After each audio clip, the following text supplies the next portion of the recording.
Hi, I'm Jamie Glowacki and I'm the author of Oh Crap Potty Training. Today I want to talk about pressure. Putting too much pressure either on your child or the process of potty training itself is probably the #1 killer of potty training. Too much pressure will almost always result in your child resisting the potty and resisting your prompts. Now, pressure comes in a few different forms. One way parents put too much pressure on the process is definitely by over-prompting, by asking the child constantly or reminding the child constantly that they have to pee. So you really want to put a cap on that and sort of wait for your child's pee-pee dance. Or, in severe cases, if you know you're kind of an over-prompter, you could set a mental timer or set a timer on your watch or your phone to just sort of remind you to not prompt too often. Because again, you will get resistance. Another form of pressure is hovering, too much hovering. Now, this is pretty much the big trick in potty training. The first few days of potty training, you do have to watch your child like a hawk, undeniably. But there's a way you can do that. You can kind of keep, I call it soft focus. You can keep a soft focus without hovering. So, I think we've all seen the hovering mom at the playground, the mom who's right on the kid, waiting for them to fall and kind of really in their space. So you don't want to do that, especially in the first few days, because again, what your child will do is just completely resist. They will either resist the potty itself or the prompting. You'll say, hey, it's time to go to the bathroom, and they'll be like, no, and they'll run in the other direction.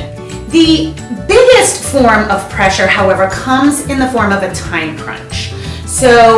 And this looks like a couple of different things. So you might find that, you were casually potty training or waiting till they were ready and now it's time for preschool or, maybe even kindergarten. I do have clients who wait that long and now you have to do it. And so you have a week to potty train and you find yourself in this time crunch. So the best thing, of course, to do is avoid that. Give yourself plenty of time. No two children do this process the same way. So make sure you give yourself really ample time in which to potty train and have make room for the various reactions that your child could have.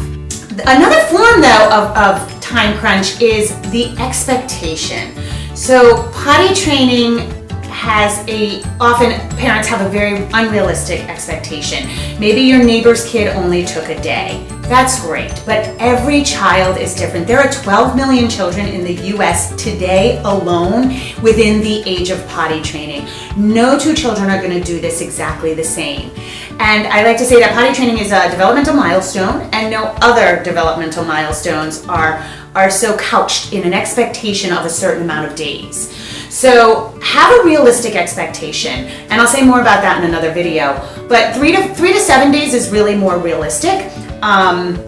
So make sure you can clear your schedule a little bit. I understand most people are working, and so you have daycare situations or preschool situations. If you can do a long weekend with maybe an extra day, the longer your child has at home, the better they'll do. So keep that, so many people try to do it exactly like their sister, their neighbor, their friend, and it puts this pressure on you, the parent, and then that pressure is totally communicated to your child. And again, if your child is resisting, if you are finding some strong resistance in the first couple of days of potty training, it's usually because of the pressure.